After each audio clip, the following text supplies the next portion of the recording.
Assalamualaikum warahmatullahi wabarakatuh. Saya Febrian Nimofidatul Adaha dari kelas B. Di sini saya akan menjelaskan tentang individu dan masyarakat. Pengertian individu menurut para ahli. 1. Menurut Martin Luther, individu berasal dari kata individuum, Latin, yaitu satuan yang kecil yang tidak dapat dibagi lagi. Individu merupakan konsep sosiologis, berarti manusia yang hidup berdiri sendiri. Individu sebagai makhluk ciptaan Tuhan, di dalam dirinya selalu dilengkapi oleh kelengkapan hidup yang meliputi raga, rasa, rasio, dan rukun. Raga merupakan bentuk jasad manusia yang khas yang dapat membedakan antara individu yang satu dengan yang lain. Sekalipun dengan hakikat yang sama, rasa merupakan perasaan manusia yang dapat menangkap objek gerakan dari benda-benda isi alam semesta ataupun perasaan yang mengakut dengan keindahan rasio atau akal pikiran. Merupakan kelengkapan manusia untuk mengembangkan diri, mengatasi segala sesuatu yang diperlukan dalam diri tiap manusia, dan merupakan alat untuk mencerna apa yang diterima oleh panca indera. Rukun atau pergaulan hidup merupakan bentuk sosialisasi dengan manusia dan hidup berdampingan dengan satu sama lain secara harmonis, berdamai, dan saling melengkapi. Rukun inilah yang dapat membantu manusia untuk membentuk suatu kelompok sosial yang sering disebut masyarakat. 2. Menurut Vania Gustia, merupakan suatu sebutan yang dapat dipakai untuk menyatakan suatu kesatuan yang paling kecil dan terbatas. B. Manusia selaku individu. Individu adalah seseorang atau seorang manusia secara utuh. Utuh di sini diartikan sebagai suatu sifat yang tidak dapat dibagi-bagi, merupakan satu kesatuan antara jasmaniah dan rohaniah yang melekat pada diri seseorang. Setiap individu mempunyai ciri khas yang berbeda dengan individu lainnya, seperti bentuk fisik, kecerdasan, bakat, keinginan, dan perasaan, dan memiliki tingkat pemahaman atau arti tersendiri terhadap suatu objek. Jadi individu adalah kondisi internal dari seorang manusia yang berfungsi sebagai subjek. Manusia selaku individu mempunyai 3 naluri, yaitu 1. Naluri mempertahankan kelangsungan hidup. Naluri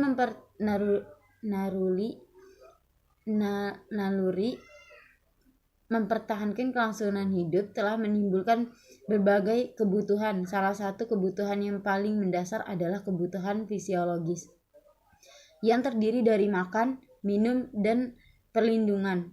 Semua kebutuhan tersebut didapat dari lingkungan di mana manusia tinggal, dan dalam memanfaatkan lingkungan tersebut membutuhkan teknologi. Teknologi dapat diartikan sebagai cara-cara atau alat yang dipergunakan manusia untuk memenuhi kebutuhan hidupnya. Jadi, teknologi tidak hanya mencakup peralatan modern, mesin saja, panah untuk berburu, bertani berpindah-pindah, dan alat secara sederhana lainnya termasuk ke dalam teknologi. Kebutuhan manusia sangat beragam, dan kebutuhan ini lebih mudah dipenuhi kalau individu hidup berkelompok dengan individu lainnya. Pengertian masyarakat. Masyarakat dalam bahasa Inggris disebut society. Artinya sekelompok manusia yang hidup bersama, saling berhubungan, dan mempengaruhi, saling terikat satu sama lain sehingga melahirkan kebudayaan yang sama. Pengertian sekelompok manusia di sini tidak mempunyai batas yang jelas, harus beberapa orang, tetapi jumlahnya minimal 2 orang. Anderson dan Parter menyebutkan bahwa masyarakat adalah A. Adanya sejumlah orang, B. Tinggal dalam satu daerah tertentu, C. Mengadakan hubungan satu sama lain, D. Saling terikat satu sama lain karena mempunyai kepentingan bersama, E. Mempunyai satu kesatuan sehingga mempunyai perasaan solidaritas, F. Adanya saling ketergantungan, G. Masyarakat merupakan suatu sistem yang diatur oleh norma-norma peraturan tertentu, dan H. Menghasilkan kebudayaan. Menurut Suekamto, Beberapa ciri masyarakat perkotaan yang menonjol adalah A. Kehidupan beragama kurang karena disebabkan adanya cara berpikir yang rasional yang berdasarkan pada hitungan-hitungan aksak. B. Dapat mengurus dirinya sendiri tanpa bantuan orang lain. C. Pembagian kerja lebih tegas dan mempunyai batas-batas yang nyata. D. Banyak peluang yang mendapatkan kerja daripada orang desa. E. Jalan pikiran yang rasional menyebabkan interaksi sosial berdasarkan kepentingan daripada faktor pribadi. F. Jalan kehidupan yang cepat mengakibatkan pentingnya faktor waktu. G. Perubahan sosial tampak jelas dan cepat sebagai akibat terbukanya pengaruh dari luar. Status dan peran individu dalam masyarakat. Setiap individu dalam masyarakat mempunyai peran dan kedudukan yang berbeda. Peran adalah pola perilaku yang diharapkan dari seorang yang mempunyai posisi atau status tertentu, sedangkan kedudukan status adalah posisi seseorang dalam kelompok. Mengingat setiap individu mempunyai kepentingan yang beragam, maka setiap individu dapat berstatus dan berperan di kelompok sesuai dengan kepentingan itu. Setiap individu harus berperilaku atau berperan sesuai dengan kedudukannya agar ia dapat diterima dan diakui keberadaannya. Karena setiap organisasi mempunyai aturan sendiri, maka sanksi yang diberikan oleh setiap organisasi kepada anggota yang melanggar pun berbeda pula. Sanksi ini bertujuan menjaga keutuhan, keseimbangan, kestabilan kelompoknya sehingga tujuan kelompok dapat tercapai. Dalam kehidupan sehari-hari, setiap orang mempunyai peran dan tugas yang berbeda. Tugas seorang dokter berbeda dengan guru, petani, supir, atau TNI. Tetapi masing-masing saling membutuhkan, saling kerja sama untuk mencapai tujuan yang sama, yaitu terpenuhnya kebutuhan dan mencapai kesejahteraan. Dengan demikian, peran dan kedudukan sangat penting untuk menjaga keseimbangan dan integritas sosial. Pengertian individu. Individu berasal dari bahasa Latin individuum yang artinya yang tidak terbagi dan merupakan kesatuan yang tak terbatas. Maksudnya bahwa manusia merupakan satu kesatuan jiwa dan raga yang tidak dapat dipisah satu sama lain. Setiap manusia lahir ke dunia dengan membawa potensi diri masing-masing yang dapat dikembangkan kemudian hari melalui proses belajar atau pendidikan. Contohnya, seorang melakukan kegiatan menulis. Hal tersebut merupakan perintah dari jiwa atau psikisnya untuk menyuruh fisiknya untuk menulis suatu dengan pulpen dan kertas. Setiap individu lazim memiliki ciri-ciri khas yang melekat dalam dirinya sehingga memberikan identitas khusus yang disebut kepribadian. Tidak seperti rumunan bebek. Ternyata masyarakat juga dapat disebut sebagai kerumunan atau himpunan manusia menuntut setiap individu untuk A. memiliki kedudukan dan peran tertentu dalam lingkungannya. B. Memiliki tingkah laku yang khas. C. Memiliki kepribadian. Pengertian masyarakat. Kata masyarakat merupakan terjemahan dari kata community atau komunitas. Secara definitif dapat didefinisikan sebagai sekelompok manusia yang terdiri dari sejumlah keluarga yang bertempat tinggal di suatu wilayah tertentu, baik di desa maupun di kota, yang telah terjadi interaksi sosial antar anggotanya atau adanya hubungan social relationship yang memiliki norma dan nilai tertentu yang harus dipatuhi oleh semua anggotanya dan memiliki tujuan tertentu pula. Menurut Seo Marjan menggemukan bahwa masyarakat adalah suatu wilayah kehidupan sosial yang ditandai oleh suatu derajat hubungan tertentu. Adapun unsur-unsur masyarakat, Max Ipfel dan Page mengembukan sebagai berikut. 1. Seperasaan.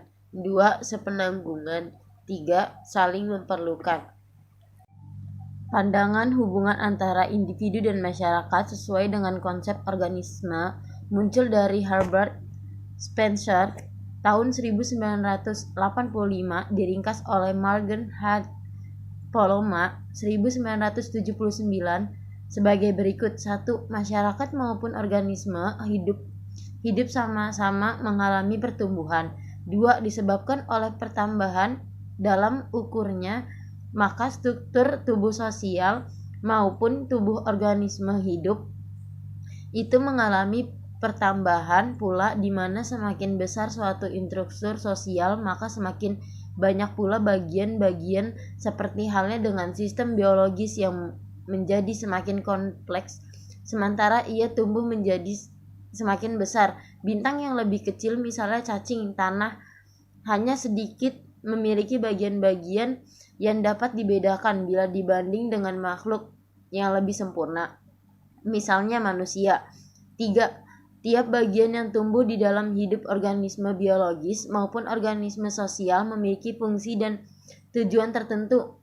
Mereka tumbuh menjadi organ yang berbeda dengan tugas yang berbeda pula. Pada manusia, hati memiliki struktur dan fungsi yang berbeda dengan paru-paru. Demikian juga dengan keluarga sebagai struktur institusional memiliki tujuan yang berbeda dengan sistem politik atau alkomoni.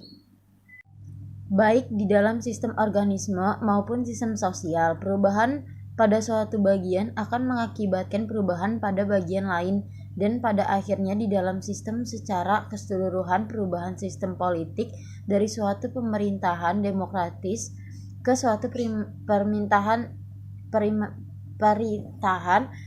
totaliter akan mempengaruhi keluarga, pendidikan, agama, dan sebagainya. Bagian-bagian itu saling berkaitan dengan satu sama lain. 5.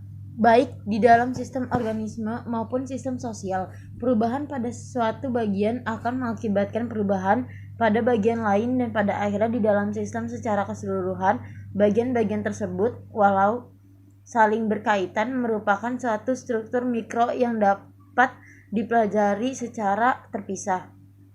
Demikianlah maka sistem peredaran atau sistem pembuangan merupakan pusat perhatian bagi spesialis biologi dan media, seperti halnya sistem politik atau sistem ekonomi merupakan sasaran pengajian para ahli politik dan ekonomi.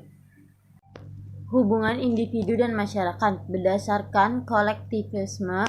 Menurut pandangan kolektif, masyarakat mempunyai realitas yang kuat. Segala sesuatu kepentingan individu ditentukan oleh masyarakat. Masyarakat mengatur secara beragam untuk kepentingan kolektif. Menurut Pater Jarvis 1986 yang dikutip oleh Dr. Uranji MS 1988, Karl Marx, Bowles, Weiler, dan Leeds, tokoh paham kolektif yang berpendapat bahwa individu tidak mempunyai kebebasan. Kebebasan pribadi dibatasi oleh kelompok elit atau kelompok atas yang berkuasa dengan mengatasnamakan rakyat banyak. Konsep masyarakat kolektif ini diterapkan pada paham totalitas di negara-negara komunis seperti RRC. Di dalam negara komunis, individu tidak mempunyai hak untuk mengatur kepentingan diri sendiri. Segala kebutuhan diatur oleh negara. Negara diperintahkan oleh satu partai politik komunis. Dalam negara komunis ini, makan, pakaian, perumahan, dan kerja diatur oleh negara. Individu tidak punya pilihan lain kecuali yang telah ditentukan oleh negara. Semua hak milik individu seperti yang dimiliki orang-orang atau keluarga di negara kita ini tidak ada. Hubungan individu dan masyarakat menurut paham individualisme, suatu paham yang menyatakan bahwa dalam kehidupan seorang individu kepentingan dengan kebutuhan individu yang lebih penting dan pada kebutuhan dan kepentingan masyarakat. Individu yang menemukan corak masyarakat yang diinginkan masyarakat harus melalui kepentingan individu. Individu mempunyai hak yang mutlak dan tidak boleh dirampas oleh masyarakat demi kepentingan umum. Paham individualisme juga disebut atomisme berpendapat bahwa hubungan antara individu itu seperti hubungan yang antar atom-atom yang membentuk molekul-molekul. Oleh karena itu, hubungan ini bersifat lahiriah, bukan kesatuan yang penting tetapi keanekaragaman yang penting dalam masyarakat. Pandangan individualistis ini yang otomatis ini berakar pada nominalisme, suatu aliran filsafat yang menyatakan bahwa konsep-konsep umum itu tidak mewakili realitas dari suatu hal yang menjadi realitas individu. Realitas masyarakat itu ada karena individu itu ada. Jika individu tidak ada, maka masyarakat itu tidak ada. Jadi, adanya individu itu tidak tergantung kepada adanya masyarakat. Jadi kesimpulannya, yang dapat ditarik oleh penulis adalah bahwa individu dapat didefinisikan sebagai seseorang atau orang secara utuh yang hidup dalam kerangka hidup yang diyakininya. Sementara masyarakat adalah sekelompok individu yang hidup dan menetap dalam sebuah ruangan atau tempat di mana individu tersebut saling melakukan interaksi. Setiap individu tidak akan bertahan hidup selama hidup tidak dalam kerangka masyarakat, sebab individu saling membutuhkan dengan individu yang lain, sehingga melahirkan peran bagi individu di dalam masyarakat, serta individu dalam interaksi sosialnya. Sekian dari saya. Wassalamualaikum warahmatullahi wabarakatuh.